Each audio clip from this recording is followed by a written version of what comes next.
Hey friends, welcome to Shri Kannada YouTube channel. Sharada serial ಇವತ್ತಿನ ಸಂಚಿಕೆಯಲ್ಲಿ ಏನಾಗ್ತಿದೆ ಅಂತ ನೋಡೋಣ ಬನ್ನಿ. ನೀವೇನಾದರೂ ನಮ್ಮ ಚಾನಲ್ನ ಫಸ್ಟ್ ಟೈಮ್ ನೋಡ್ತಾ ಇದ್ದರೆ ದಯವಿಟ್ಟು ಸಬ್ಸ್ಕ್ರೈಬ್ ಮಾಡ್ಕೊಳ್ಳಿ. ಸಬ್ಸ್ಕ್ರೈಬ್ ಮಾಡಿಕೊಂಡು ತಪ್ಪದೇ ಬೆಲ್ ಐಕಾನ್ನ ಕ್ಲಿಕ್ ಮಾಡಿ. ಶಾರದಾ ಸೀರಿಯಲ್ ತುಂಬ ಚೆನ್ನಾಗಿ ಮೂಡಿ ಬರ್ತಾ ಇದೆ. ಪಾರಿಜಾತ ಗೋಲ್ಡಿ ಗೋಲ್ಡಿ ಅಂತ ಕೂತ್ಕೊಂಡು ಮನೆ ಒಳಗಡೆ ಬರ್ತಾ ಇರ್ತಾಳೆ. ಅವಾಗ ಅಲ್ಲಿಗೆ ಶಾರದಾ ಬರ್ತಾಳೆ. ಶಾರದಾ ಬಂದ್ಬಿಟ್ಟು ನಿಂತ್ಕೊಂಡಿರ್ತಾಳೆ ಅವಳ ಮುಂದೆ. ಏನೇ ಈ ಮನೆ ಕೆಲಸದವಳಾಗಿ ಬಂದು ನನ್ನ ಮುಂದೆ ನಿಂತ್ಕೊಂಡು ಮಾತಾಡೋದಕ್ಕೆ ಎಷ್ಟೇ ಧೈರ್ಯ ನಿನಗೆ ಅಂತ ಕೇಳ್ತಾ ಇರ್ತಾಳೆ. ಅವಾಗ ತೊಗೊಳ್ಳಿ ಜ್ಯೂಸು ಅಂತ ಕೊಡ್ತಾಳೆ. ಏನು ನೀನು ನನಗೆ ಜ್ಯೂಸ್ ಮಾಡಿಕೊಟ್ಟ ಅಂತ ಕೇಳ್ತಾ ಇರ್ತಾಳೆ. ನಾನು ನಿಮ್ಗೆ ಜ್ಯೂಸ್ ಮಾಡಿಕೊಟ್ಟಿಲ್ಲ, ಜ್ಯೋತಿಕಾ ನಿಮಗೆ ಜ್ಯೂಸ್ ಕೊಡಿ ಅಂತ ಹೇಳಿದ್ಲಂತೆ, ಅದನ್ನ ಮಾಡಿಬಿಟ್ಟು ಹೋಗಿದ್ಲು, ಅದನ್ನೇ ನಾನು ನಿಮ್ಗೆ ತಗೊಂಡು ಕೊಡ್ತಾ ಇದ್ದೀನಿ ಅಂತ ಹೇಳ್ತಾಳೆ. ಅಯ್ಯೋ ನನ್ನ ಮೊಮ್ಮಗಳು ಜ್ಯೋತಿಕನ ಒಳ್ಳೇದಾಯಿತು ಗೋಲ್ಡಿ, ನಿನಗೆ ಎಷ್ಟು ಒಳ್ಳೆ ಬುದ್ಧಿ ಬಂದಿದೆ ಗೋಲ್ಡಿ ಅಂತ ಹೇಳ್ಬಿಟ್ಟು ಜ್ಯೂಸ್ನ ಇಸ್ಕೊತಾಳೆ. ಜ್ಯೂಸ್ನ ಸೂಪರ್ ಆಗಿದೆ ಅಂತ ಹೇಳಿ ಫುಲ್ಲು ಕುಡಿತಾಳೆ. ಕುಡ್ದಾದ್ಮೇಲೆ ಶಾರದಾ ತಗೊಳ್ಳೆ ಅಂತ ವಾಪಸ್ ಕೊಡೋಕೆ ಹೋಗ್ತಾಳೆ. ಅಲ್ಲಿ ಶಾರದಾ ಇರೋದೇ ಇಲ್ಲ. ಅವಾಗ ಆ ಲೋಟನ ತೆಗೆದು ಅಲ್ಲೇ ಸೈಡ್ಗೆ ಇಟ್ಬಿಟ್ಟು ಗೋಲ್ಡಿ ಗೋಲ್ಡಿ ಅಂತ ಕೂತ್ಕೊಂಡು ಹುಡ್ಕಾಡ್ತಾ ಇರ್ತಾಳೆ. ಅವಳು ಜ್ಯೋತಿಕಾ ಆಚೆ ಕಡೆ ಕೂತ್ಕೊಂಡಿರ್ತಾಳೆ. ಅಲ್ಲಿಗೆ ಬರ್ತಾಳೆ ಅವಳು. ಬಂದ್ಬಿಟ್ಟು ಗೋಲ್ಡಿ ನಿನ್ನ ಎಲ್ಲೆಲ್ಲಿ ಅಂತ ಹುಡ್ಕೋದು, ನೀನು ನೋಡಿದ್ರೆ ಇಲ್ಲಿದ್ಯಾ ಅಂತ ನೋಡ್ತಾ ಇರ್ತಾಳೆ. ಅವಳು ಫೋನಲ್ಲಿ ಮಾತಾಡ್ತಿರ್ತಾಳೆ. ಅವಾಗ ಗೋಲ್ಡಿ ನಿನ್ಗೊಂದು ವಿಷಯ ಗೊತ್ತಾ, ನಿನ್ಗೊಂದು ವೆರಿ ಇಂಪಾರ್ಟೆಂಟ್ ವಿಷಯ ಹೇಳಬೇಕು ಅಂತ ನಾನು ಇಲ್ಲಿಗೆ ಬಂದೆ ಅಂತ ಹೇಳ್ತಿರ್ತಾಳೆ. ಗೋಲ್ಡಿ ನಿನ್ನ ಮೇಲೇ ನಾನು ರೋಡ್ ಪಟ್ಬಿಟ್ಟೆ, ದಯವಿಟ್ಟು ನನ್ನನ್ನು ಕ್ಷಮಿಸ್ಬಿಡು, ನಿನ್ನ ನನ್ನ ಮುದ್ದಿನ ಮೊಮ್ಮಗಳು ಮೇಲೇ ರೋಡ್ ಪಟ್ಬಿಟ್ನಲ್ಲ, ನಾನು ಎಂಥ ಪಾಪಿ ಅಂತ ಹೇಳ್ತಾ ಇರ್ತಾಳೆ. ಏನು ಗ್ರಾನಿ ಏನು ಹೇಳ್ತಿದ್ದೀರಾ ನೀವು ಅಂತ ಕೇಳ್ತಾ ಇರ್ತಾಳೆ. ಅಯ್ಯೋ ನಾನು ನಿನ್ನ ಮೇಲೆ ನಾನು ಬಾಲಕ್ಷಂಗೆ ಏನು ಮಾಡಿಬಿಟ್ಟಿಯೋ ಅಂತ ಯೋಚನೆ ಮಾಡ್ತಿದ್ದೆ ಅಂತ ಹೇಳ್ತಾ ಇರ್ತಾಳೆ. ಅಯ್ಯೋ ಮತ್ತೆ ಶುರು ಆಯಿತು ಇವ್ರದ್ದು ಪಾಲಕ್ಷ ಅನ್ನೋ ಜಪ ಅಂತ ಜ್ಯೋತಿಕಾ ಮನಸ್ಸಲ್ಲಿ ಅನ್ಕೊತಾ ಇರ್ತಾಳೆ. ಅಯ್ಯೋ ನನ್ನ ಮಗನ ಪಾಲಕ್ಷ ನೀನು ಏನೋ ಮಾಡ್ಬಿಟ್ಟಿದ್ಯಾ ಅಂತ ನಾನು ಅಂದ್ಕೊಂಡಿದ್ದೆ, ಆದರೆ ನೀನೇನೂ ಮಾಡಿಲ್ಲ, ನೀನು ತುಂಬ ಒಳ್ಳೆಯವಳು ಅಂತ ನನಗೆ ಗೊತ್ತಾಯಿತು ಅಂತ ಹೇಳ್ತಿರ್ತಾಳೆ. ಅದೇನು ಗ್ರಾನಿ ಸರಿಯಾಗಿ ಹೇಳಿ ಅಂತ ಕೇಳ್ತಿರ್ತಾಳೆ. ಅಯ್ಯೋ ನನ್ನ ಮಗ ಬಾಲಕ್ಷನ ನಾನು ಕಣ್ಣಾರೆ ನೋಡಿದೆ, ನನಗಿವತ್ತು ತುಂಬ ಸಂತೋಷ ಆಯಿತು, ಅವ್ನು ತುಂಬ ಚೆನ್ನಾಗಿದ್ದಾನೆ, ಕಲ್ ಗುಂಡಂಗಿದ್ದಾನೆ ಅಂತ ಹೇಳ್ತಿರ್ತಾಳೆ. ಅವಾಗ ಏನು ಹೇಳ್ತಿದ್ದಾರೆ ಗರಣಿ ಅಂತ ಅವಳಿಗೆ ಅವಾಗ ಅವಳು ಗುದ್ದಿದ್ದು ಆಕ್ಸಿಡೆಂಟ್ ಮಾಡಿದ್ದೆಲ್ಲ ಮೈಂಡಿಗೆ ಬರ್ತಾ ಇರುತ್ತೆ. ಅವಾಗ ಹೌದು ನನ್ನ ಮಗ ಪಾಲಕ್ಷನ ನಾನು ನೋಡಿದೆ, ಅವಳು ಶಾರದಾ ಹೇಳೋದ್ಲಲ್ಲ ಆ ಆಕ್ಸಿಡೆಂಟ್ ಸ್ಪಾಟ್ಗೆ ನಾನು ಇವತ್ತು ಹೋಗಿದ್ದೆ, ಅಲ್ಲೇ ನನ್ನ ಮಗ ಕಾರಲ್ಲಿ ಹೋಗ್ತಾ ಇದ್ದೆ, ಅದನ್ನು ನೋಡ್ಬಿಟ್ಟು ನನಗೆ ತುಂಬ ಸಂತೋಷ ಆಯಿತು ಗೋಲ್ಡಿ ಅಂತ ಹೇಳ್ತಿರ್ತಾಳೆ. ಅವಾಗ ಅದಂಗೆ ಸಾಧ್ಯ, ನಾನೇ ಅವ್ಳನ್ನ ಸಾಯಿಸಿದ್ದೀನಲ್ಲ, ಇವಾಗ ಹೆಂಗೆ ಮತ್ತೆ ಬರೋದಕ್ಕೆ ಸಾಧ್ಯ ಅಂತ ಯೋಚನೆ ಮಾಡ್ತಿರ್ತಾಳೆ ಜ್ಯೋತಿಕಾ. ಅವಾಗ ನನಗೆ ತುಂಬ ಸಂತೋಷ ಆಯಿತು ನನ್ನ ಮಗನ ನೋಡ್ಬಿಟ್ಟು, ಅದಕ್ಕೆ ನೀನು ಮಾಡಿಕ್ಕಿದ್ದೆಲ್ಲ ಜ್ಯೂಸು, ಆ ಜ್ಯೂಸ್ನು ಕುಡಿದ್ಬಿಟ್ಟೆ ಅಂತ ಹೇಳ್ತಿರ್ತಾಳೆ. ಅವಾಗ ಇವಳಿಗೆ ಟೆನ್ಷನ್ ಆಗ್ತಿರುತ್ತೆ. ಅಯ್ಯೋ ಗ್ರಾನಿ ನೀವು ಆ ಜ್ಯೂಸ್ ಕೊಡ್ಬಿಟ್ರ, ಹಂಗಾರೆ ಬನ್ನಿ ಫಸ್ಟ್ ಹಾಸ್ಪಿಟಲ್ಗೆ ಹೋಗೋಣ ಬನ್ನಿ ಅಂತ ಕರಿತಾ ಇರ್ತಾಳೆ. ಅವಾಗ ಅಯ್ಯೋ ಆಸ್ಪತ್ರೆಗೆ ಏನಕ್ಕೆ ಅಂತ ಕೇಳ್ತಾ ಇರ್ತಾಳೆ. ಅವಾಗ ಅವಳು ಟೆನ್ಷನ್ ಮಾಡ್ಕೊಂಡು ಅಯ್ಯೋ ವಿಷ ಕೊಡ್ಬಿಟ್ಟಾರಲ್ಲ ಏನಪ್ಪ ಮಾಡೋದು ಅಂತ ಟೆನ್ಷನ್ ಮಾಡ್ಕೊತಾ ಇರ್ತಾಳೆ. ಅವಾಗ ಅಲ್ಲಿಗೆ ಸುಮಿತ್ರ ಬರ್ತಾಳೆ. ಅಯ್ಯೋ ಪುಟ್ಟ ನೀನು ಜ್ಯೂಸ್ ಮಾಡಿಕ್ಕಿರೋದ್ರಲ್ಲಿ ಹೋಗಿ ಅಲ್ಲಿ ಬಿದ್ದೋಗಿತ್ತು, ಅಲ್ಲಿ ಬಿದ್ದೋಗಿರೋ ಜ್ಯೂಸ್ನ ಚೆಲ್ಬಿಟ್ಟು ಶಾರದಗೆ ಹೊಸ ಜ್ಯೂಸ್ನ ಮಾಡಿಕೊಡು ಅಂತ ಹೇಳಿದ್ದೆ, ಮೋಸ್ಟ್ಲಿ ಅವಳು ಹೊಸ ಜ್ಯೂಸ್ ಮಾಡಿಕೊಟ್ಟಿದ್ದಾಳೆ ಅನಿಸುತ್ತೆ ಅಂತ ಹೇಳ್ಬಿಟ್ಟು ಸುಮಿತ್ರ ಅಲ್ಲಿಂದ ಹೋಗ್ತಾಳೆ. ಆವಾಗ ಒಂದು ಸ್ವಲ್ಪ ಸಮಾಧಾನ ಆಗುತ್ತೆ ಜ್ಯೋತಿಕಂಗೆ. ಓಹ್ ಸದ್ಯ ನಾನು ಗ್ರಾನಿ ವಿಷದ ಜ್ಯೂಸ್ ಕೊಡ್ದಿಲ್ಲ ಅಂತ ನೆಮ್ಮದಿ ಪಡ್ತಾ ಇರ್ತಾಳೆ. ಆವಾಗ ಪಾರಿಜಾತ ಕೇಳ್ತಾಳೆ, ಏನಕ್ಕೆ ಗೋಲ್ಡಿ ಹಾಸ್ಪಿಟ್ಲಿಗೆ ಹೋಗೋಣ ಅಂತಿದ್ದಲ್ಲ ಏನಕ್ಕೆ ಅಂತ ಕೇಳ್ತಿರ್ತಾಳೆ. ಅವಾಗ ಅಯ್ಯೋ ನಿಮಗೆ ನಿಮ್ಮ ಮಗ ಚೆನ್ನಾಗಿದ್ದಾನೆ ಅಂತ ಗೊತ್ತಾಗಿದೆಯಲ್ಲ, ಅದಕ್ಕೇ ಬಿ ಪಿ ಎಲ್ಲ ವಿಪರೀತ ಆಗ್ಬಿಟ್ಟಿರುತ್ತೆ, ಅದಕ್ಕೆ ಚೆಕ್ ಮಾಡ್ಸೋಣ ಅಂತ ಅಂದ್ಕೊಂಡೆ ಗ್ರಾನಿ ಅಂತ ಹೇಳ್ತಿರ್ತಾಳೆ. ಅವಾಗ ಹೌದಾ ನಾನು ತುಂಬ ಚೆನ್ನಾಗಿದ್ದೀನಿ, ನನಗೇನೂ ಆಗಿಲ್ಲ ಅಂತ ಹೇಳ್ತಿರ್ತಾಳೆ. ಅವಾಗ ಆಯಿತು ಅದೇ ಬೇಕಾಗಿತ್ತು ಬನ್ನಿ ಒಳಗಡೆ ಹೋಗೋಣ ಅಂತ ಹೇಳಿ ಜ್ಯೋತಿಕಾ ಕರ್ಕೊಂಡು ಹೋಗ್ತಾಳೆ. ಶಾರದ ಬುಟ್ಟಿಲಿ ಹೂವು ತಗೊಂಡು ಬರ್ತಾ ಇರ್ತಾಳೆ. ಅಲ್ಲಿ ಸಿದ್ದು ನಿಂತಿರ್ತಾನೆ. ಅವನ ನೋಡ್ದೇ ಅವನಿಗೆ ಡ್ಯಾಶ್ ಹೊಡೆದು ಬಿಡ್ತಾಳೆ. ಆವಾಗ ಹೂವು ಎಲ್ಲ ಅವ್ರ ಮೇಲೆ ಬಿದ್ದೋಗ್ಬಿಡುತ್ತೆ. ಆವಾಗ ಹಿಂಗೆ ಸಿದ್ದು ಅವಳನ್ನ ಹಿಂಗೆ ಕ್ಯಾಚ್ ಇಟ್ಕೊಂಡು ಹಿಂಗೆ ನಿಂತಿರ್ತಾನೆ. ಆವಾಗ ಒಬ್ಬರನ್ನೊಬ್ಬರು ನೋಡ್ಕೊಂಡು ಹಂಗೇನೇ ಇರ್ತಾರೆ. ಆವಾಗ ಶಾರದಾ ಎದ್ಬಿಟ್ಟು ಏನು ಮಾವ ನೀವು ನೋಡ್ಕೊಂಡು ಬರೋದಲ್ವಾ, ಡ್ಯಾಶ್ ಹೊಡೆದ್ಬಿಟ್ಟು ಹೂವು ಎಲ್ಲ ಬೀಳಿಸ್ಬಿಟ್ರಲ್ಲ, ಹೂವು ಎಲ್ಲ ಕೆಳಗೆ ಬಿದ್ದೋಯ್ತು ಅಂತ ಹೇಳ್ಬಿಟ್ಟು ಹೂವನ್ನೆಲ್ಲ ತೆಗೆದು ಬೊಟ್ಟಿಗೆ ಹಾಕೋತಾ ಇರ್ತಾಳೆ. ಆವಾಗ ಸಿದ್ದುನು ಹೂವನ್ನು ಎತ್ಕೊಳ್ಳೋದಕ್ಕೆ ಅಂತ ಸಹಾಯ ಮಾಡ್ತಿರ್ತಾನೆ. ಇವತ್ತು ನೀವು ಆಚೆ ಕಡೆ ಎಲ್ಲೂ ಹೋಗ್ಬಾರ್ದು, ಇವತ್ತು ಮನೇಲೇ ಇರಬೇಕು ನೀವು, ಇವತ್ತು ಭೀಮ್ ನಮಾಸೆ, ನಾನು ನಿಮ್ಮ ಪಾದಪೂಜೆ ಮಾಡಬೇಕು, ಪಾದಪೂಜೆ ಮಾಡಿಬಿಟ್ಟು ನಾನು ನಿಮ್ಮ ಹತ್ರ ಆಶೀರ್ವಾದ ತಗೋಬೇಕು, ಇವತ್ತು ತುಂಬ ಒಳ್ಳೆಯ ದಿವಸ ಅಂತ ಹೇಳ್ತಿರ್ತಾಳೆ. ಆವಾಗ ಭೀಮ್ ನಮಾಸೆನ ಪಾದಪೂಜೆನ ನೀವು ಪಾದಪೂಜೆ ಎಲ್ಲ ಏನು ಮಾಡೋದು ಬೇಡ ಅಂತ ಹೇಳ್ತಿರ್ತಾನೆ.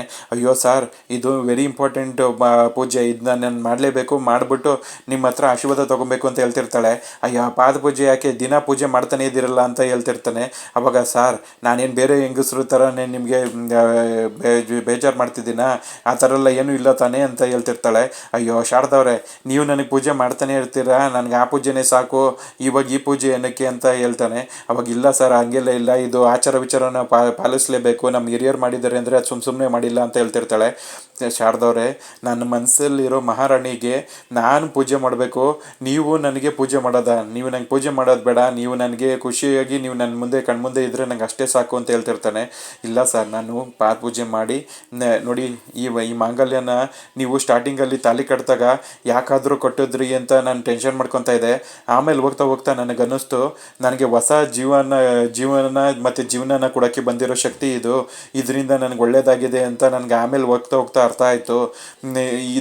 ಇದಕ್ಕೆ ಒಂದು ಒಳ್ಳೆ ಬೆಲೆ ಬರೋದೇ ನಾನು ನಿಮ್ಮ ಪಾದ ಪೂಜೆ ಮಾಡಿಬಿಟ್ಟು ನಿಮ್ಮ ಹತ್ರ ಆಶೀರ್ವಾದ ತಗೊಂಡು ದೀರ್ಘಕಾಲ ಸುಮಂಗಲಿಯಾಗಿದ್ರೆ ಅಂತ ಹೇಳ್ತಿರ್ತಾಳೆ. ಇವರಿಬ್ಬರು ಮಾತಾಡ್ತಿರೋದನ್ನ ಜ್ಯೋತಿಕಾ ದೂರದಲ್ಲಿ ನಿಂತ್ಕೊಂಡು ಕೇಳಿಸ್ಕೊಂಡು ಕೋಪ ಮಾಡ್ಕೊತಾ ಇರ್ತಾಳೆ.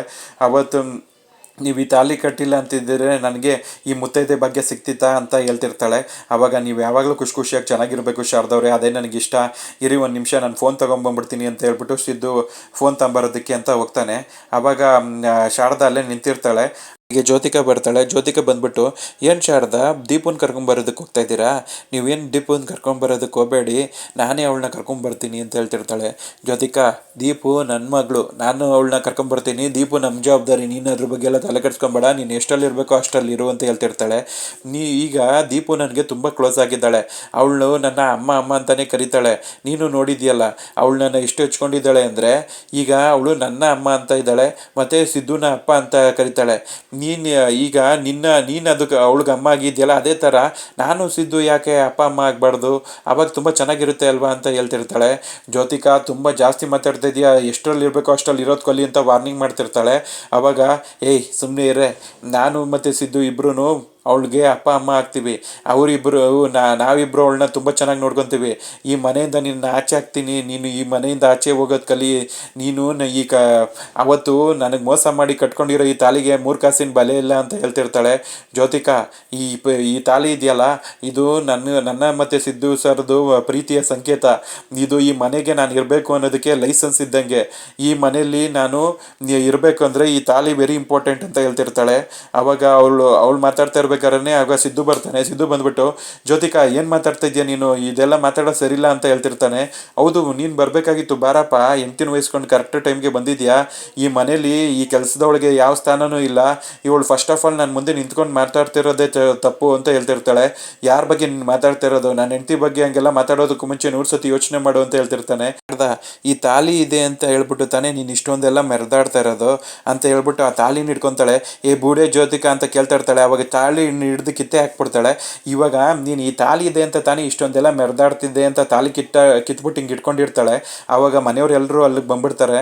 ಆವಾಗ ಅವ್ರಿಗೆಲ್ಲರಿಗೂ ಶಾಕ್ ಆಗ್ತಾ ಇರುತ್ತೆ, ಏನಿದು ಜ್ಯೋತಿಕಾ ತಾಲಿ ಕಿತ್ತಾಕ್ಬಿಟ್ಲಲ್ಲ ಅಂತ. ಆವಾಗ ಈ ತಾಲಿಯಿಂದ ತಾನೇ ನೀನು ಮೆರಿತಾ ಇದ್ದೆ, ಈ ತಾಲಿಗೆ 3 ಕಾಸಿನ ಬೆಲೆ ಇಲ್ಲ, ಇದರಿಂದನೇ ತಾನೇ ನೀನು ಸಿದ್ದುನ ನನ್ನ ಹತ್ರದಿಂದ ಕಿತ್ಕೊಂಡಿದ್ದು, ಇನ್ಮೇಲೆ ಇದಕ್ಕೆ ಬೆಲೆ ಇಲ್ಲ ಅಂತ ಹೇಳ್ಬಿಟ್ಟು ಆ ತಾಲಿನ ತೆಗೆದು ಬಿಸಾಕ್ತಾಳೆ. ಆ ತಾಲಿನ ಬಿಸಾಕಿದಾಗ ಸಿದ್ದು ಬಂದು ಅದನ್ನ ಕಚ್ಚಿಟ್ಕೊತಾನೆ. ಆವಾಗ ಸುಮಿತ್ರಂಗೆ ತುಂಬ ಕೋಪ ಬರ್ತಾ ಇರುತ್ತೆ ಇವಳು ಮಾಡ್ತಿರೋದನ್ನ ನೋಡಿ. ಈ ಮನೇಲಿ ಇನ್ಮೇಲೆ ಯಾವ ಸ್ಥಾನನೂ ಇಲ್ಲ, ಏನೂ ಇಲ್ಲ, ಈ ಮನೆಯಿಂದ ಆಚೆ ಒಯ್ತಾ ಇರ್ಬೇಕು ನೀನು ಅಂತ ಜ್ಯೋತಿಕಾ ಹೇಳ್ತಾ ಇರ್ತಾಳೆ. ಅಲ್ಲಿಗೆ ಇವತ್ತಿನ ಸಂಚಿಕೆ ಕಂಪ್ಲೀಟ್ ಆಗುತ್ತೆ ಫ್ರೆಂಡ್ಸ್. ನೀವೇನಾದರೂ ನಮ್ಮ ಚಾನಲ್ನ ಫಸ್ಟ್ ಟೈಮ್ ನೋಡ್ತಾ ಇದ್ದರೆ ದಯವಿಟ್ಟು ಸಬ್ಸ್ಕ್ರೈಬ್ ಮಾಡ್ಕೊಳ್ಳಿ. ಸಬ್ಸ್ಕ್ರೈಬ್ ಮಾಡಿಕೊಂಡು ತಪ್ಪದೇ ಬೆಲ್ಲೈಕನ್ನ ಕ್ಲಿಕ್ ಮಾಡಿ.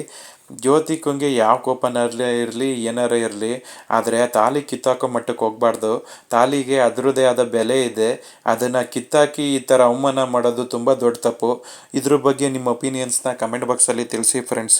ಮುಂದಿನ ಸಂಚಿಕೆ ಒಂದಿಗೆ ಮತ್ತೆ ಭೇಟಿಯಾಗೋಣ. Thank you.